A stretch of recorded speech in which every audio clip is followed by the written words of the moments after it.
Good afternoon or evening. It's a little bit after 4:20, and I found us a new little spot here. And this is for my cousins. They used to live nearby here. So I am at Rocky Point and thinking of y'all. So I'm going to continue reading the codependency book. We're on chapter 9 of 12. We're almost done. Personality Disturbances Among Codependents by John Wallace. Much of the dysfunctional behavior of family members is stress-related, and hence an outcome of living near active alcoholism. However, the clinician must not assume that all dysfunctional behavior in the family is situationally determined by the partner's alcoholism. In some cases, personality disturbances in family members exist prior to the onset of alcoholism in a member. In other cases, these may develop independently of it. Obviously, not every problem with a family member can be traced directly to a member's alcoholism. Alcoholism certainly cannot be thought of as protecting family members from the personality disturbances of all kinds that afflict members of families in which alcoholism is not present. That was one long-ass sentence. Let me read that again. Alcoholism certainly cannot be thought of as protecting family members from the personality disturbances of all kinds that afflict members of families in which alcoholism is not present. Okay, I'm going to admit I didn't get it any better the second time, so if you got it, go you. And I continue. There is an obvious danger in construing all family problems as linked in some manner or another to a member's alcoholism. There is the danger that serious psychological problems in family members will be left untreated or treated improperly. In programs devoted to alcoholism therapy per se, if left untreated, such problems may not only perpetuate suffering in the non-alcoholic member, but complicate the alcoholic's recovery in several ways.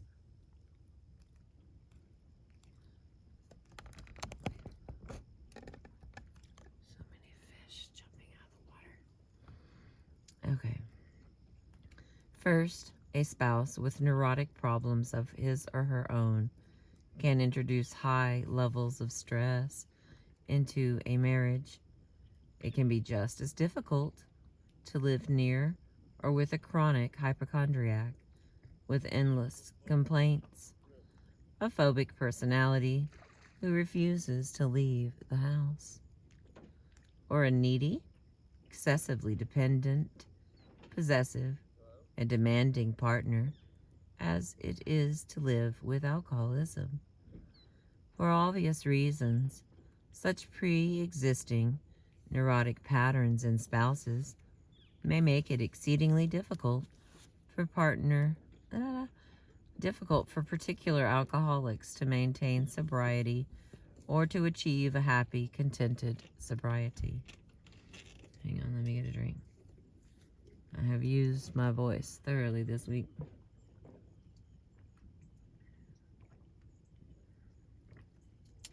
And it feels tired.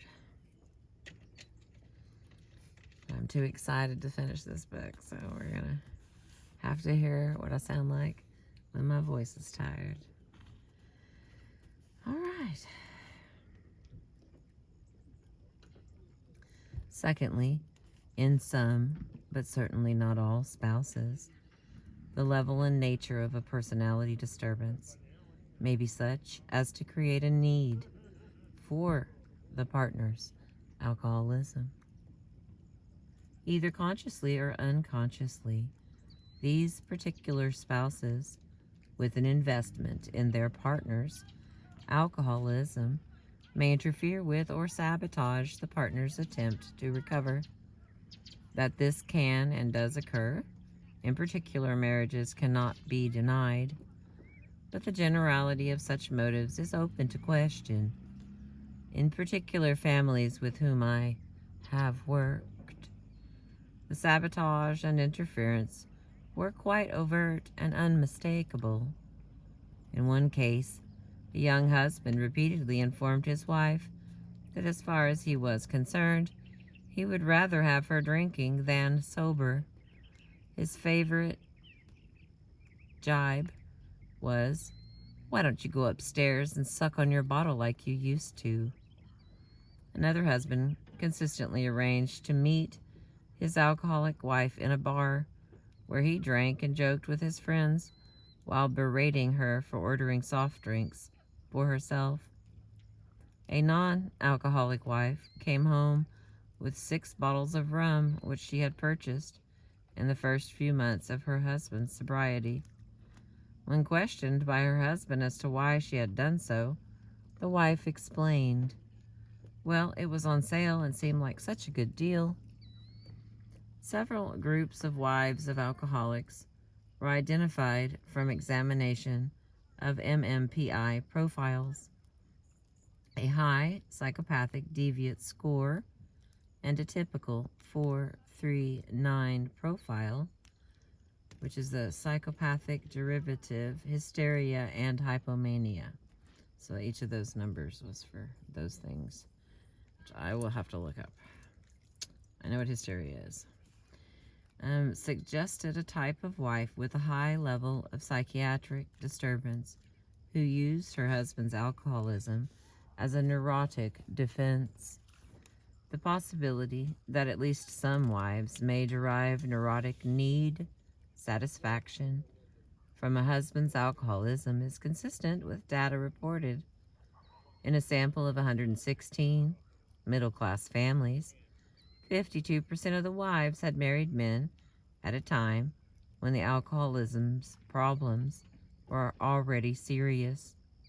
But of course, there are numerous reasons why a person will knowingly choose an alcoholic mate, other than the need to be married to an alcoholic. People often marry alcoholics out of the innocent misconception that marriage to a good man or woman is all alcoholics need, that love alone will straighten them out. Moreover, there are other studies that suggest the opposite of these findings and indicate that spouses are unaware of their mate's alcoholism at the time of their marriage.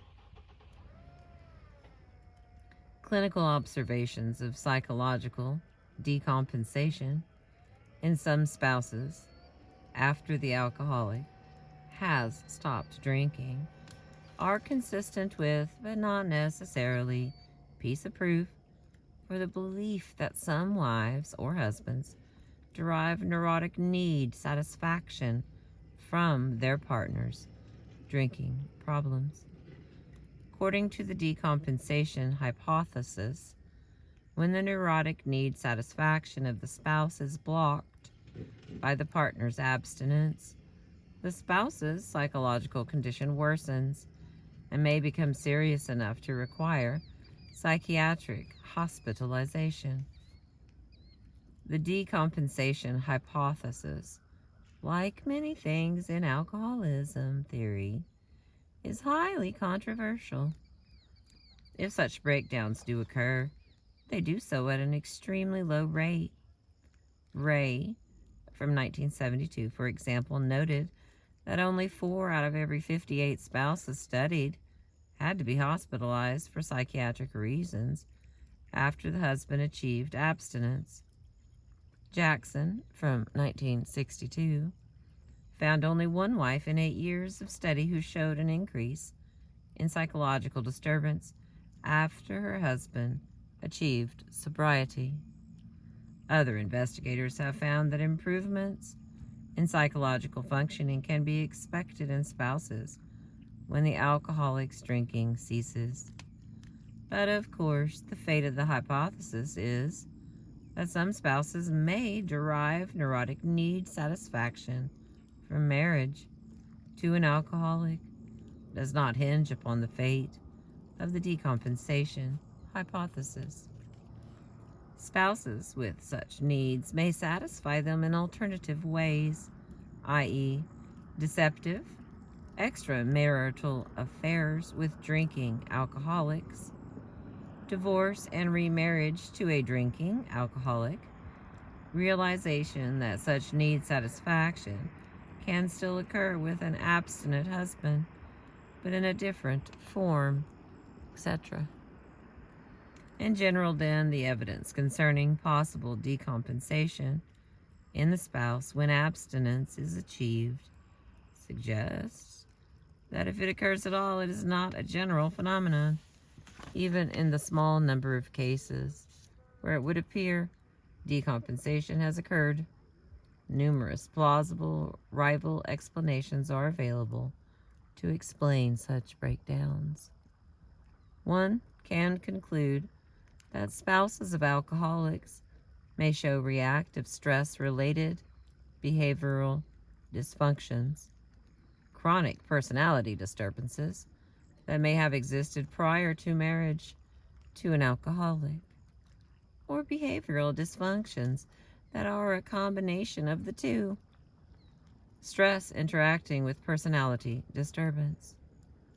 While all three types of behavioral dysfunctions in spouses can contribute to the maintenance of alcoholism in the family, one cannot conclude that they all derive from a single motivational basis, i.e., the need or desire to prevent recovery and stay married to an active alcoholic. Even when personality disturbances in the spouse exist independently of the partner's alcoholism and impact negatively upon recovery, one must not conclude that the spouse has a neurotic need to maintain the partner's alcoholism. The spouse's contribution to the partner's alcoholism may be unwitting and inadvertent. Personality disturbances in the spouse may simply raise the stress level in the family further and make it difficult for the recovering alcoholic to achieve need satisfactions of his or her own when drunk or sober.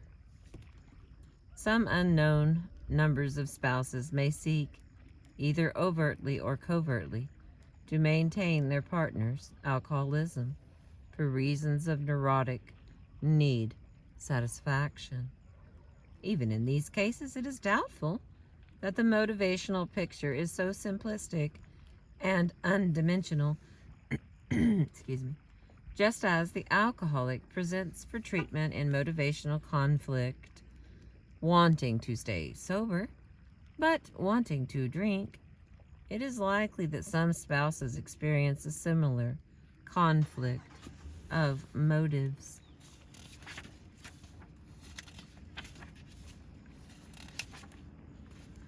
All right, Chapter 10, Sexuality and Recovery by Gerald Shulman.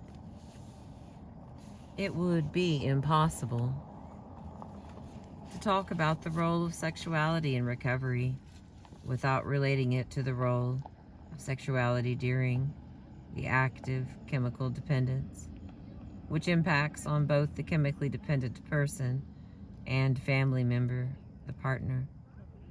The focus of this article will be primarily to be on alcohol. The focus of this article will primarily be on alcohol and other sedative or hypnotic drugs, because the scope is not sufficient to allow for a broader discussion of other drugs.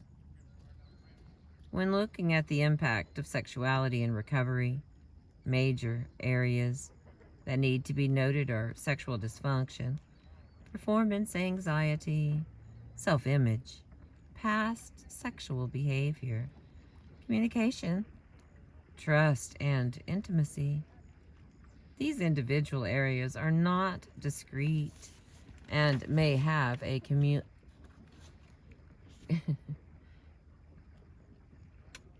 a cumulative effect.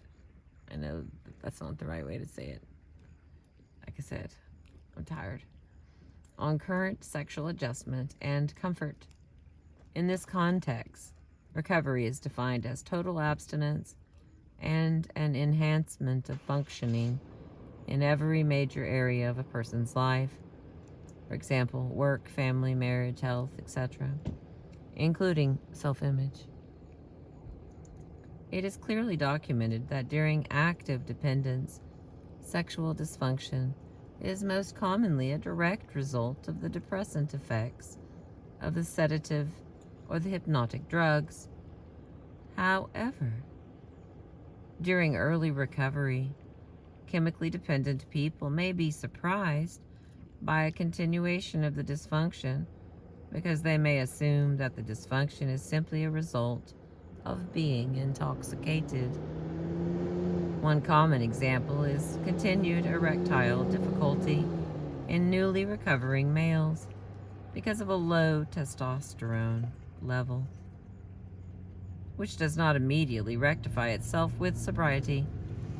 In both chemically dependent people and their partners, the history of past failure and the anxiety about performance may well be the major stumbling block to a relaxed and satisfying sexual relationship, if not a functional one. In early recovery, say less than 6 months, the recollection of dysfunction problems during the period of active dependence may well negatively affect current ability and even interest in sex. The great emphasis placed on sexual performance in this culture and its subsequent anxiety is further compounded with a recovering, chemically dependent or codependent person because of the history of dysfunction. The very anxiety about current functioning and the resultant spectatoring may become the major obstacle to effective functioning.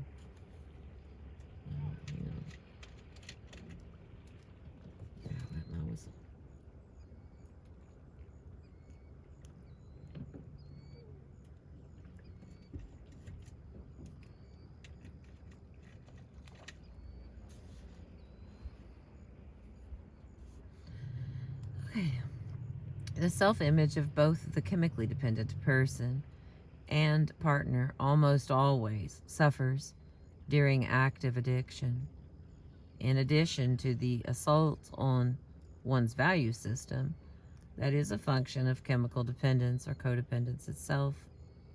Some chemically dependent people and or their partners may have engaged in sexual extramarital affairs or homosexual behavior, etc., or no sexual behaviors. For example, lying, verbal and physical abuse, which they now find unacceptable and which further negatively impact on their self-esteem. They may feel unworthy and undeserving of a positive sexual relationship. The impact appears to be even more acute in female alcoholics, for whom there is generally a greater stigma associated with alcoholism. Furthermore, many people, including the female alcoholic and male partner, may make some connection between female alcoholism and sexual promiscuity. Intimacy, communication, and trust issues are very important for both the recovering chemically dependent person and his or her partner. Such issues affect both the ability to function, for example, potency or ability to orgasm, as well as those aspects of an adequate sexual relationship, which are more than simply equipment which functions. Frequently, codependents have viewed sex as awful during the active dependence. If it is a wife, she has dealt with an alcoholic husband who has reeked of alcohol, who has ranged from less than a sensitive lover to brutal, and who may well have blamed his partner for all of his sexual problems. She, the partner, in turn may now feel guilty because she is not feeling aroused and responsive to this sick alcoholic who is currently sober and going to meetings.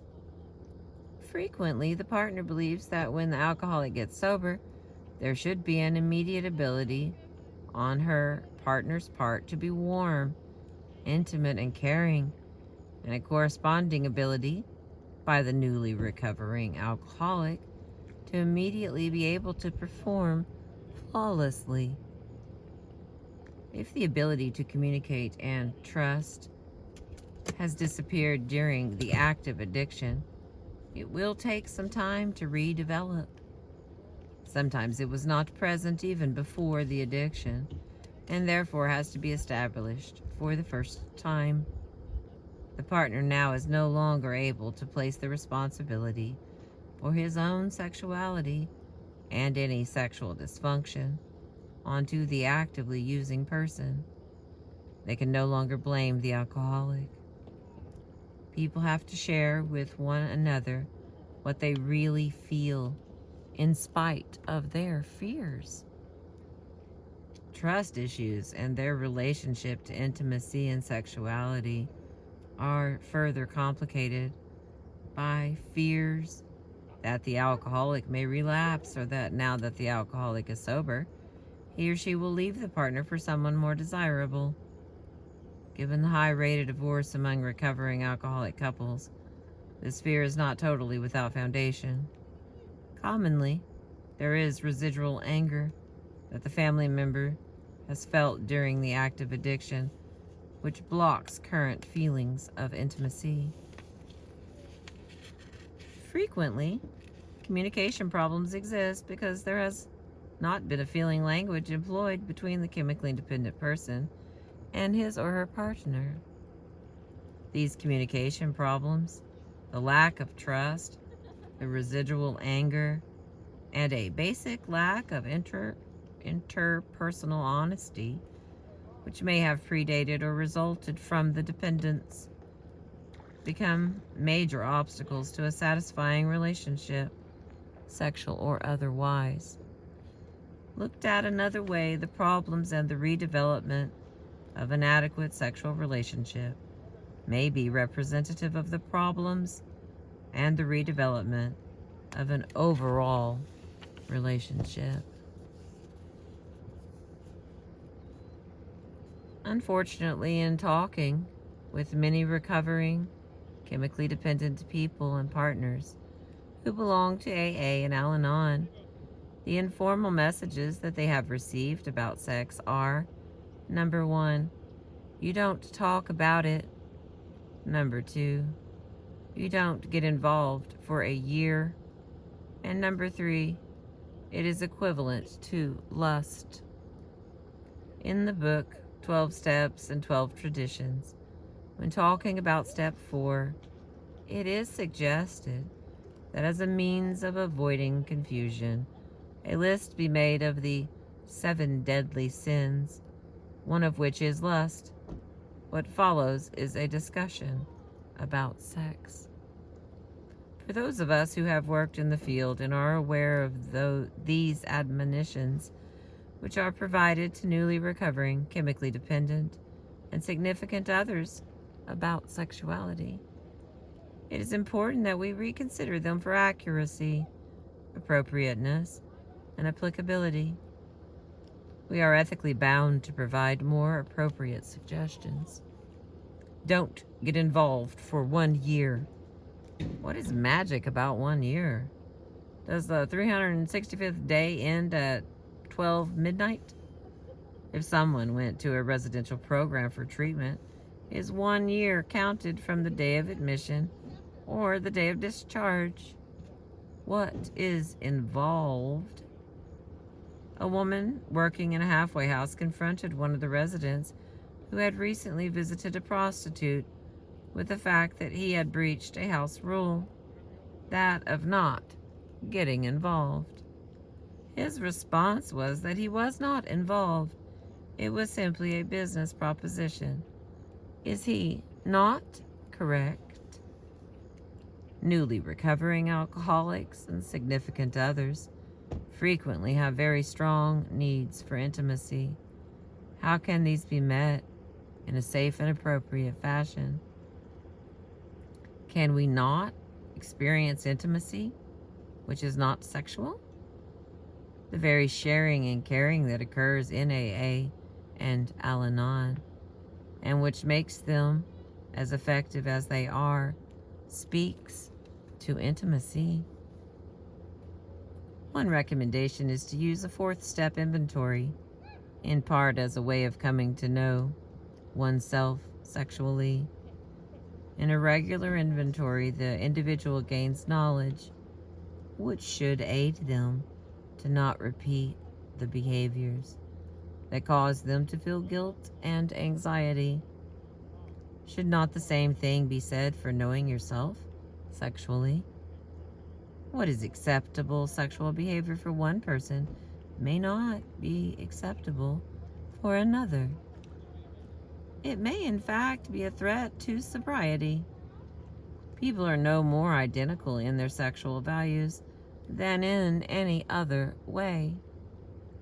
Historically, AA was not only considerably more conservative, but the people who joined AA were a much more homogeneous group than today.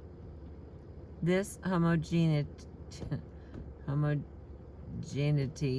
was found in age, socioeconomic level, drinking and drug use patterns, source of referral, stage of illness, etc. At the very least, we are currently using some of the statements that may have been relevant 20 years ago on a population for which they are not nearly as meaningful today. An analogy to sexuality issues and problems may be that of depression. Too frequently, alcoholics are diagnosed and treated as depressives because, in fact, they are depressed. In all probability, this depression is part of their disease of alcoholism. If the depression has not lifted after a period of recovery, then it must be reevaluated, because it may well be a separate affective disorder, which does need attention. In a similar fashion, we can expect at least a disruption of sexual functioning, comfort levels, intimacy and communication during addiction, and in early recovery. However, assuming that the people involved are in recovery programs and are making progress in other areas, such as self-image, communication, etc., there should be progress in the area of sexuality at about the same rate. If not, it is then time for a more formal assessment and possible referral for treatment. Going to more meetings is not a solution to sexual problems. Therapy may be very threatening to many people in self-help groups. If the AA or Al-Anon member, although in my experience, it would more likely be the AA member, believes that his program is the answer to all of his problems, then going into therapy may be perceived as a betrayal of AA or the indication that AA is not working. Obviously, this is not the case. If an alcoholic or a significant other has an attack of appendicitis, going to more meetings is not going to help. Just as recovering chemically dependent people and their families can arrive at a place of greater adjustment, emotional health, and functioning than they ever did during or before the active dependence, there is no reason why the same thing cannot be true of their sexuality. There are recovering people both chemically dependent and codependent, who are obviously turned on with their lives and their recovery. There is no reason to believe that this same sort of enthusiasm is not possible and or desirable relative to an individual's sexuality. All right, we have 2 chapters left, family factors and warning signs, and the codependent spouse. And again, this is a collection of papers that I've been reading to you. I appreciate you.